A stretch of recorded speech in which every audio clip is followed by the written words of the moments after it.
Hello dear pharma student, welcome to GDC pharma jobs. यहाँ पर आपको सारी pharma regarding vacancy update, news update and job update मिलने वाली है। तो जरूर से इस चैनल को सब्सक्राइब कर लें और अपने फ्रेंड्स तक भी इसे शेयर करें, जिससे कि आपको तुरंत ही सारी फार्मा रिगार्डिंग वैकेंसी अपडेट मिल सके। तो आज हम बात करने वाले हैं दो वैकेंसी के बारे में, ठीक है, जो कि फार्मा कैंडिडेट के लिए एलिजिबल रहने वाले हैं। तो चलिए देखते हैं क्या कुछ वैकेंसी आई हुई है। तो फर्स्ट आप देख सकते हैं मालाबार कैंसर सेंटर की ओर से आई हुई है, post graduate institute of oncology science and research की ओर से, ठीक है।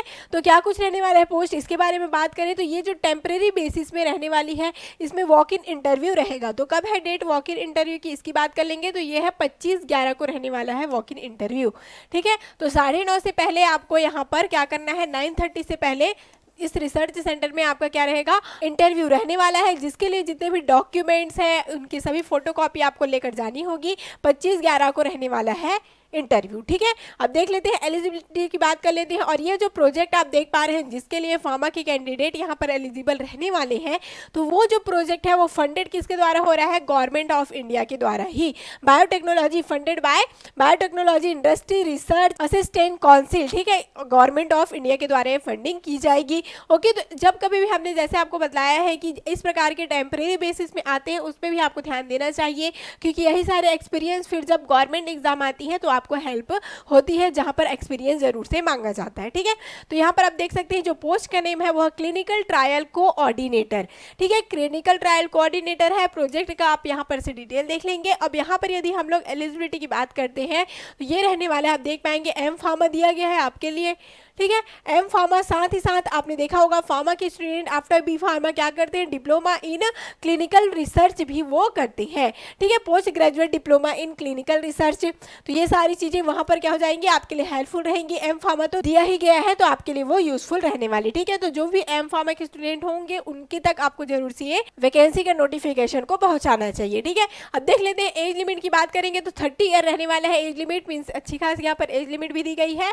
और यहाँ पर यदि बात करते हैं पे स्केल को तो 30,000 रहने वाला है पे स्केल पर मंथ, ठीक है। तो इस प्रकार से यहाँ पर आपको क्या करना होगा, यहाँ पर आप पूरे टर्म एंड कंडीशन को एक बार रीड आउट कर लेंगे इस पीडीएफ से, जिसका लिंक डिस्क्रिप्शन बॉक्स में आपको प्रोवाइड कर दूंगी। इंस्ट्रक्शन आप देख सकते हैं कि आपको 25/11 में 9:30 से पहले आपको क्या करना है, पहुंच जाना है। यदि आप लेट होते हैं तो आपको इंटरव्यू में नहीं लिया जाएगा। ओके, ये सारी चीज़ें इंस्ट्रक्शन लिखी गई है और आप सारे अपने डॉक्यूमेंट हैं उनको जरूर से लेकर जाइएगा। और यहाँ पर दिया गया है candidate shall be pay an amount of 100 rupees as per application fees, ठीक है। एप्लीकेशन फीस भी ज़्यादा नहीं है, ओनली 100 रुपीज़ है। तो ये तो बात हो गई फर्स्ट वैकेंसी की, जो कि आई हुई है कहाँ से, आई हुई है मालाबार कैंसर सेंटर से, ठीक है। अब नेक्स्ट वैकेंसी जो कि आई हुई है Indian council of medical research new Delhi की ओर से, ठीक है, आईसीएमआर फंडेड है, ये न्यू दिल्ली से आई हुई वैकेंसी है। ओके, यहाँ इनका भी एक्सपीरियंस बहुत आपको हेल्पफुल रहने वाला है। ओके, तो यहाँ पर डिफरेंट पोस्ट आई हुई है, तो हम दोनों पोस्ट के बारे में बात कर लेंगे। फर्स्ट आप देख सकते हैं, यदि फार्मा के लिए बात करते हैं तो फार्मा के कैंडिडेट रहने वाले हैं कंसल्टेंट साइंटिफिक प्रोजेक्ट में, ठीक है, कंसल्टेंट साइंटिफिक में रहने वाले हैं, जहां पर 2 पोस्ट आई हुई है, ठीक है। यहाँ पर रहने वाला है 2 पोस्ट रहने वाला है। और क्या कुछ एलिजिबिलिटी है उसको भी हम लोग देख लेते हैं। यहाँ पर एसेंशियल क्वालिफिकेशन में ये तो रहा हमारा आईसीएमआर की ओर से आई हुई दिल्ली से फर्स्ट है, ठीक है। इसी में और जो वैकेंसी है उसके बारे में भी अभी हम लोग बात करेंगे। तो फर्स्ट आप देख सकते हैं फर्स्ट क्लास मास्टर डिग्री और इक्विवेलेंट इन medicine, bioscience, life science, biochemistry, pharmacology, ठीक है। एम फॉर्म फार्माकोलॉजी कह सकते हैं, केमिस्ट्री, ठीक है, फार्माकोलॉजी हो गया, केमिस्ट्री में जिनका मास्टर है तो दोनों एलिजिबल हो जाएंगे। और any equivalent post from a recognized university with 4 year experience in clinical research with published papers, ठीक है, इनका पब्लिश पेपर भी होना चाहिए। और 4 ईयर का एक्सपीरियंस दिया गया है किसके लिए, क्लिनिकल रिसर्च में, ठीक है। और साथ ही साथ डिजायरेबल की बात कर लेते हैं। और में भी आप देख सकते हैं यहाँ पर एम फार्मा दिया गया है। ओके, मेनली ये एम फार्मा स्टूडेंट्स के लिए है। At least 2 year post doctoral experience in biomedical subject particularly in health research related areas. Okay, तो उनको रिसर्च में भी क्या चाहिए, एक्सपीरियंस यहाँ पर चाहिए। अब अच्छी पोस्ट है, आईसीएमआर दिल्ली की ओर से आई हुई है, तो ऑब्वियस सी बात है इसमें ये हाई लेवल की पोस्ट रहने वाली है, ठीक है। तो एक्सपीरियंस भी अच्छा खासा यहाँ पर मांगा जा रहा है। अब नेक्स्ट वैकेंसी की बात करते हैं, जो कि आईसीएमआर की ओर से ही आई हुई है, जहां पर फार्मा के कैंडिडेट एलिजिबल रहने वाले हैं।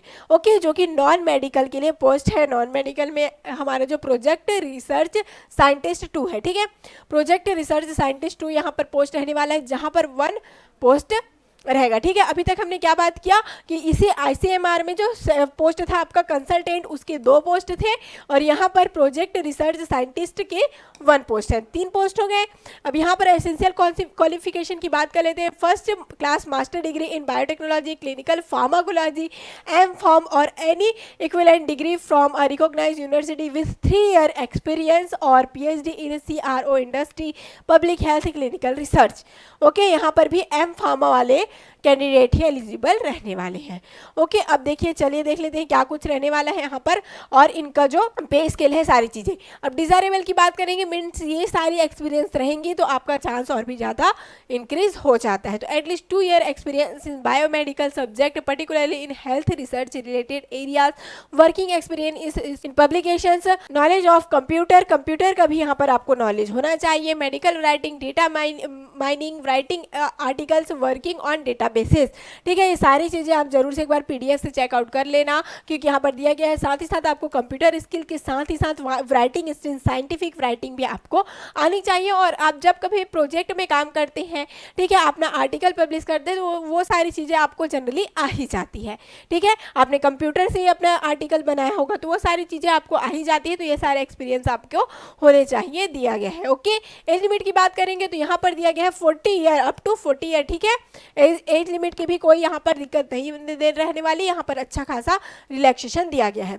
अब देख लीजिए यहाँ पर क्या कुछ रहने वाला है। इनका पे स्केल तो देख पाएंगे 67,000 दिया है प्लस HRA। ठीक है, जो आपको मंथली HRA मिलता है वो सारी चीज़ें यहाँ पर इंक्लूड की गई है। ओके, तो यहाँ पर आप देख सकते हैं, और ये टेन्योर रहेगा मार्च 24 तक। ठीक है, तो ये ज़्यादा टाइम का वर्क भी नहीं रहने वाला है, सिर्फ मार्च 24 तक का रहेगा। और आप यहाँ पर क्या कर सकते हैं, अच्छे यहाँ पर पे भी दे दिए गए हैं। ठीक है, तो आपको कोई भी यहाँ पर दिक्कत नहीं होगी। तो ये दोनों पोस्ट में आप देख सकते हैं। पहले हमने मालाबार कैंसर सेंटर के बारे में बताया, वहाँ पर भी अच्छी अपॉर्चुनिटी रहने वाली है। और नेक्स्ट आपका जो ICMR दिल्ली की ओर से आया हुआ है, यहाँ पर रहने वाला है 2 पोस्ट, आप देख सकते हैं। ठीक है, अलग अलग 2 पोस्ट रहने वाली है, टोटल मिलाए तो 3 पोस्ट आपको दी जा रही है वैकेंसी की। ओके, तो ये दोनों ही अच्छी अपॉर्चुनिटी है मास्टर स्टूडेंट के लिए। तो जरूर अपने सीनियर्स को आपको ये जो प्रोजेक्ट है उनके बारे में उनको आपको नोटिफाई करना चाहिए। तो मिलते हैं इसी प्रकार के नेक्स्ट नोटिफिकेशन के साथ। All the best.